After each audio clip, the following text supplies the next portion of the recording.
तड़कापुर गांव में झुमरू नाम का नाई अपनी पत्नी शर्मीली के साथ रहता था। वो बड़ा ही आलसी किस्म का आदमी था और थोड़ा बेवकूफ भी, लेकिन शर्मीली बहुत ही समझदार और तेज दिमाग की थी। एक दिन झुमरू भागता हुआ घर आता है। क्या हुआ? ऐसे भागते हुए क्यों आ रही हो, जैसे तुम्हारे पीछे पागल कुत्ता पड़ गया हो? अरे अरे वो चौधरी के लोग मुझे पीटने के लिए आ रहे हैं। क्या कर दिया तुमने? मैं तो तंग आ चुकी हूँ तुम्हारी हरकतों से। मैंने क्या किया? मैंने तो कुछ भी नहीं किया। तो वो लोग क्या पागल हैं जो तुम पीटने आ रहे हैं? तभी दरवाजे पर, अरे ओ झुमरू के बच्चे, बाहर निकल। क्या हुआ भाई जी, क्या बात है? कहाँ गया झुमरू का बच्चा? तुम्हें पता है वह चौधरी जी की हजामत बनाते बनाते सो गया और उसने बालों के साथ चौधरी के कान भी काट दिए। ओहो, ये तो बहुत बुरा हुआ भाई। अब गांव में लोग उन्हें कनकटा चौधरी कहेंगे। अपनी बकवास बंद करो। और कहाँ है वह झुमरू का बच्चा? भाई उसे माफ कर दो, अभी तो वो घर पर नहीं है। वापस आता है तो मैं खुद उसे लेकर चौधरी जी के पास आऊंगी और उनके बचे हुए कान, नहीं मेरा मतलब है बचे हुए बाल कटवा दूंगी। कोई जरूरत नहीं है उसे लेकर हमारे सामने आने की। चौधरी के नौकर वापस चले जाते हैं और झुमरू कुछ दिनों तक घर के बाहर नहीं निकलता। सुनते हो, आज 4 दिन हो गए हैं तुम काम पर नहीं गए। कुछ काम नहीं करोगे तो घर कैसे चलेगा? तुम तो जानती हो कि मुझे काम करना बिल्कुल पसंद नहीं है और रोज रोज मेरे पीछे काम पर जाने के लिए मत पड़ा करो। ठीक है, थोड़ी दिनों में भीख मांगने के लिए तैयार हो जाओ। भीख क्यों मांगूंगा मैं? क्योंकि घर में रखा सारा राशन खत्म हो जाएगा, फिर भीख मांगकर ही गुजारा करना पड़ेगा ना। तुम्हारे आलस की वजह से कोई तुम्हें काम नहीं देता, हर समय तुम्हें सिर्फ सोना होता है। अब मुझे नींद आती है तो सोऊंगा ही ना। मुझे समझ नहीं आता दुनिया में कौन सा ऐसा इंसान है जो खड़े खड़े सोता है। अपनी नींद की वजह से तुमने कितने लोगों से दुश्मनी मोल ले ली है, अब तो कोई हमारी मदद भी नहीं करता। झुमरू अपनी नींद की वजह से कितने ही लोगों के बाल काटते काटते कान काट चुका था और कितने लोगों की तो आधी मूछें ही उड़ा चुका था। अब लोग झुमरू को हजामत के लिए नहीं बुलाते थे। एक दिन राजा जी के यहाँ 12 साल बाद बेटा हुआ है। उन्होंने अपना खजाना खोल दिया है, गरीबों को दिल खोल कर दान दे रहे हैं। तुम एक काम करो, राजमहल चले जाओ, महाराज से कुछ मांग कर लाओ। क्या मांग कर लाऊं? अब ये भी क्या मैं ही बताऊं? खुद के पास भी थोड़ा दिमाग है कि नहीं, वही लगा लो ना। झुमरू राजमहल जाता है। महाराज, मुझे भी कुछ दान में दे दीजिए। क्या चाहिए तुम्हें, बोलो। आज हम मुंह मांगा दान दे रहे हैं। महाराज, ये तो मेरी पत्नी ने नहीं बताया, पर आप कुछ भी दे दीजिए जो आपको ठीक लगे। अरे तुम कैसे आदमी हो, मैं मुंह मांगा दान दे रहा हूँ, तुम्हें जो चाहिए वो मांगो। महाराज, मुझे क्या चाहिए? मुझे तो बस सोने के लिए थोड़ी जमीन मिल जाए। ठीक है। महाराज झुमरू को गांव के बाहर एक जमीन का टुकड़ा देते हैं और झुमरू खुशी खुशी घर वापस जाता है। आ गए तुम? क्या लाए हो महाराज से? जल्दी से दो, मैं कुछ खाने का इंतजाम करती हूँ। महाराज ने मुझे जमीन का टुकड़ा दिया है। हे भगवान, तुम्हारे पास अकल है कि नहीं? हम जमीन के टुकड़े का क्या करेंगे? ये तो तुम्हारी गलती है। मैंने तुमसे पूछा था कि महाराज से क्या मांगना है, तुमने ही मुझे कुछ नहीं बताया। तो तुमने महाराज से क्या कहा? मैंने उनसे कहा कि आप मुझे कुछ भी दे दीजिए। महाराज ने कहा कि वह मुंह मांगा इनाम दे रहे हैं। वह बार बार मुझे ही पूछ रहे थे कि मुझे क्या चाहिए, इसलिए मैंने उनसे कह दिया तो मुझे तो जमीन पर सोने के लिए बस जगह चाहिए और महाराज ने मुझे जमीन का टुकड़ा दे दिया। हे भगवान, सिर्फ सोना और सोना ही तुम्हारी जिंदगी में है, इसके सिवा और कुछ भी नहीं। हमारे पास ना तो हल है ना खेत जोतने के लिए बैल, तो हम उस जमीन का क्या करेंगे? कैसे खेती करेंगे उस जमीन पर? तुम खुद चली जाती, तुमने मुझे क्यों भेजा? बस यही गलती कर दी मैंने जो तुम्हें महाराज के पास भेज दिया। शर्मीली बहुत समझदार थी, उसने ठान लिया था कि वो इस जमीन पर खेती करेगी। रात भर सोचने के बाद दूसरे दिन सुबह झुमरू को लेकर उस जमीन पर जाती है। मेरी बात ध्यान से सुनो जी, मैं जैसे जैसे करूंगी मुझे देखकर बस वैसे ही करते जाना और किसी से कुछ कहने की जरूरत नहीं है। ठीक है। शर्मीली और झुमरू जमीन पर इधर उधर घूमने लगते हैं जैसे वो कुछ ढूंढ रहे हों। जैसे ही एक राहगीर को देखते तो जमीन पर बैठ जाते। लोगों को ऐसा लगता कि वे दोनों उन्हें देखकर रुक गए। राहगीरों के साथ साथ नगर के 5 बड़े चोरों की नजर भी शर्मीली और झुमरू पर पड़ती है। ऐसा लगता है कि यह दोनों कुछ ढूंढ रहे हैं इस जमीन पर। तुम बिल्कुल ठीक बोल रहे हो, मुझे भी ऐसा ही लग रहा है, क्योंकि जब वे दोनों किसी को आते देखते हैं तो एकदम से रुक जाते हैं, मानो वह किसी दूसरे को ये नहीं बताना चाहते हैं कि वह दोनों क्या ढूंढ रहे हैं। काफी देर के बाद उनमें से एक चोर शर्मीली के पास आता है। क्या हुआ बहन, कुछ ढूंढ रही हो क्या? नहीं नहीं, मैं तो कुछ भी नहीं ढूंढ रही। अरे बहन, तुम मुझे बता सकती हो। अगर तुम बताओगी तो मैं भी तुम्हारा मदद करूंगा। शर्मीली पहले तो थोड़ी नानुकुर करती है, फिर चोर के बार बार कहने पर उसे बताती है। भाई, ये जमीन मेरे दादाजी की है। बहुत साल पहले उन्होंने इस जमीन में सोने और चांदी से भरा घड़ा कहीं पर दबा दिया था। उस जगह का सही पता बताने से पहले ही उनकी मृत्यु हो गई। मैं और मेरे पति उसी घड़े को ढूंढ रहे हैं, लेकिन आपकी बात किसी को मत बताना। हाँ बहन, तुम मुझ पर भरोसा कर सकती हो, लेकिन मुझे लगता है कि तुम्हें मजदूरों की सहायता से इस पूरे खेत को खोदना चाहिए ताकि आसानी से तुम्हें वह घड़ा मिल जाए। अरे हाँ, ये तो आपने बिल्कुल सही सलाह दी। आपका बहुत बहुत धन्यवाद भाई। मैं मजदूरों को लाकर खेत की खुदाई करवाती हूँ। लेकिन अब तो अंधेरा होने वाला है बहन, तुम यह काम कल सुबह सुबह करवा लेना। आपने बिल्कुल सही कहा, मैं कल सुबह जल्दी मजदूरों के साथ आकर खेत की खुदाई का काम करवा लूंगी। वो दोनों घर वापस चले जाते हैं। वो चोर अपने बाकी 4 साथियों के साथ मिलकर पूरे खेत की खुदाई कर देता है, लेकिन उन्हें वहाँ कुछ नहीं मिलता। दूसरे दिन सुबह शर्मीली और झुमरू खेत पर वापस आते हैं। देखा तुमने, खेत की खुदाई हो गई है। तुम यहीं रुको और किसी से कोई बात मत करना, मैं अभी आती हूँ। शर्मीली गांव के बनिए के पास जाती है। सेठ जी, मुझे थोड़ा गेहूं उधार दे दीजिए।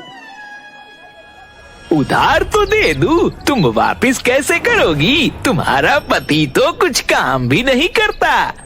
मैं जानती हूँ, लेकिन कुछ समय बाद मैं इसका 3 गुना गेहूं आपको वापस कर दूंगी। शर्मीली उस गेहूं को जमीन पर बो देती है। कुछ समय बाद उम्मीद से ज्यादा अच्छी फसल होती है, लेकिन सभी चोरों की पूरी नजर शर्मीली और झुमरू पर होती है। गेहूं काटने के बाद शर्मीली सेठ को 3 गुना गेहूं वापस कर देती है और कुछ गेहूं बेचकर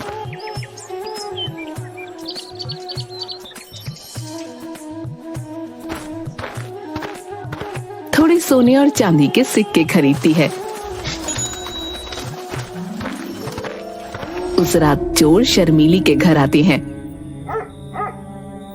इस फसल में तुम्हें हमें भी हिस्सा देना होगा, क्योंकि तुम तो जानती हो उस जमीन को खेती लायक खोदकर हमने ही तैयार किया था। मैंने तुम्हें बताया तो था, उस जमीन में सोना मौजूद है। तुम इतनी मेहनत करने के बाद भी उसे हासिल नहीं कर सके, लेकिन वो घड़ा मुझे मिल गया और मेरे पास है। तुम्हारा उस पर कोई हक नहीं। मैं तुम्हें कुछ नहीं दूंगी। ठीक है, तुम संभाल कर रहना, हम अपना हिस्सा खुद ले लेंगे। एक चोर घर में छुप कर बैठ जाता है, लेकिन शर्मीली उस चोर को घर के अंदर छुपते देख लेती है। झुमरू चोरों की बात से थोड़ा डरा हुआ था। तुमने बेकार में ही चोरों से दुश्मनी मोल ली, अब ना जाने वह क्या करेंगे। डरने की कोई जरूरत नहीं है। हाँ, तुमने वह सोने और चांदी के सिक्के कहाँ रखे हैं? मैंने दरवाजे के नीचे घड़े में सिक्के रखे हैं, उसके ऊपर मिठाई रख दी है। अब तो 5 में से सबसे समझदार मैं ही कहलाऊंगा। रात को जब ये दोनों सो जाएंगे तो मैं वह घड़ा लेकर बाहर निकल आऊंगा। रात को दोनों के सोने के बाद वो बाहर छुपे अपने साथियों के पास घड़ा लेकर जाता है। यह लो, मैं अकेले ही सिक्कों का घड़ा ढूंढ कर ले आया। तुम तो बड़े हिम्मती निकले, हम सब तो ऐसे ही तुम्हें कमजोर समझते थे। अब तो मान गए। बड़ी मेहनत करी मैंने, मुझे भूख भी बहुत लग गई है, इसलिए आते आते इस घड़े में थोड़ी मिठाई भी रख लिया है। चलो पहले हम सब बैठकर ये मिठाइयाँ खाते हैं।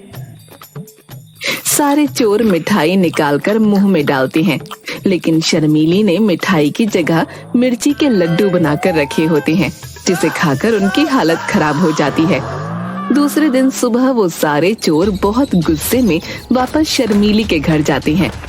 आ गए तुम लोग, कैसी रही रात की दावत? तुम्हारी शक्लें देखकर लगता है दावत बड़ी ही स्वादिष्ट थी। तुमने जो किया वो बहुत गलत किया है, अब तुम सावधान रहना, हम तुम्हें नहीं छोड़ेंगे। एक चोर मौका पाकर वहाँ छुप जाता है। शर्मीली उस चोर को छुपते हुए देख लेती है। रात को तुमने उन सिक्कों को कहाँ रखा है? मुझे तो चोरों की बात से डर लग रहा है, ना जाने वह क्या करेंगे। तुम फिक्र मत करो, मैंने उन सिक्कों को नीम के पेड़ पर लटका दिया है। वहाँ उन चोरों को क्या, उनके परदादाओं को भी शक नहीं होगा। खुद को बड़ा समझदार समझते हैं ये दोनों। नीम के पेड़ से सिक्कों की पोटली तो हम बहुत ही आसानी से उतार लेंगे। घर के बाहर अपने साथियों के पास जाकर वो पेड़ की तरफ इशारा करता है। वो देखो, इन बेवकूफों ने सिक्कों की पोटली ऊपर से पेड़ पर लटका रखी है। मैं पेड़ पर चढ़ता हूँ। लेकिन वहाँ सिक्के नहीं, मधुमक्खियों का छत्ता होता है। चोर अंधेरे में छत्ते पर हाथ लगाता है तो एक मधुमक्खी उसके हाथ पर काट लेती है। वो अपने हाथ को अपनी कमर पर रगड़ता है। नीचे खड़े बाकी चोरों को लगता है कि वो सिक्के अपनी जेब में डाल रहा है। तभी एक दूसरी मधुमक्खी उस चोर को काटती है। वो फिर से अपने हाथ को जोर से झटकता है। तुम ये जो कर रहे हो वो ठीक नहीं है। आज तक हमने जो भी चोरियां की हैं, वह सब मिल बांट कर लिया है। आज तुम बेईमानी कर रहे हो। मुझे किसी ने काटा। तभी दूसरी मधुमक्खी उसके सीने पर काटती है। चोर जोर जोर से अपना हाथ सीने पर मारने लगता है। नीचे खड़े चोरों को अब लगता है कि वो सिक्के अपनी ऊपर की जेबों में भर रहा है। हमारे साथ बेईमानी करने की सजा तुम्हें जरूर मिलेगी। रुक जाओ, मैं भी पेड़ पर चढ़ता हूँ। मधुमक्खी ने उसे भी काटा। उसने भी अपना हाथ अपनी कमर पर मारा। अरे कुछ तो शर्म करो, वह तो बेईमान हो ही गया था, तुम भी उसके साथ बेईमान हो रहे हो। सारे सिक्के नीचे लेकर आओ, जो होगा मिलकर बांटेंगे। दूसरा चोर कुछ बोलता, उसके पहले ही दूसरी मधुमक्खी ने उसे काट लिया। उसने फिर से अपने हाथ को कमर पर रगड़ा, लेकिन नीचे खड़े चोरों को ऐसा लगा कि दूसरा चोर भी अपनी जेब में सिक्के भर रहा है। एक एक करके सारे चोर पेड़ पर चढ़ जाते हैं। रुक जाओ तुम सब के सब अपनी अपनी जेब में सिक्के भर लिए तुमने।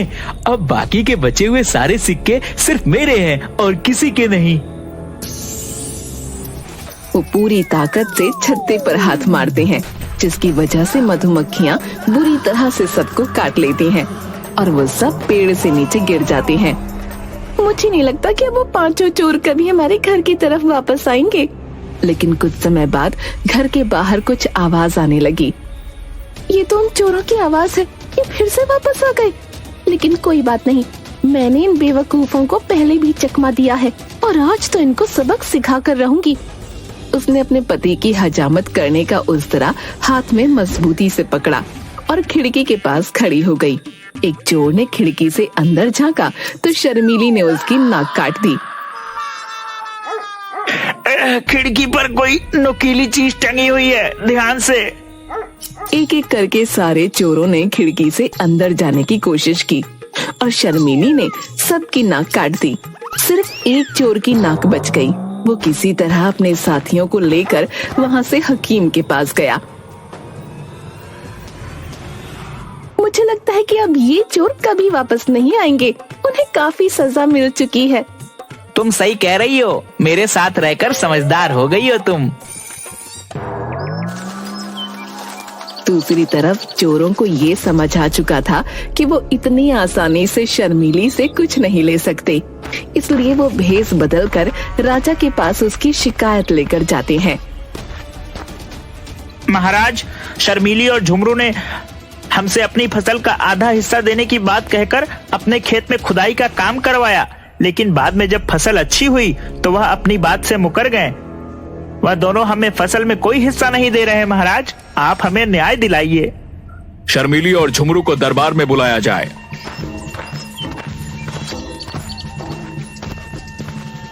महाराज की जय हो। महाराज, इन पांचों ने जो भी कहा है सब झूठ है। मैं भला क्यों इन्हें अपनी फसल का हिस्सा दूं? इनके पास क्या सबूत है कि मैंने इन्हें हिस्सा देने को कहा था? और दूसरी चीज महाराज, आपने इन्हें पहचाना नहीं। ये आपके राज्य के वही 5 मशहूर चोर हैं जिन्हें सेनापति जी कब से ढूंढ रहे हैं। आज ही आपके सामने भेष बदल कर आए हैं। सेनापति चोरों को पहचान जाते हैं। शर्मीली, तुम बहुत ही समझदार और वीर हो। हम तुम्हारी समझदारी से बहुत प्रसन्न हुए, इसलिए हम झुमरू को अपने महल में काम पर रखते हैं। और तुमने राज्य के चोरों को पकड़वाया है, इसलिए हम तुम्हें इनाम में और जमीन देते हैं।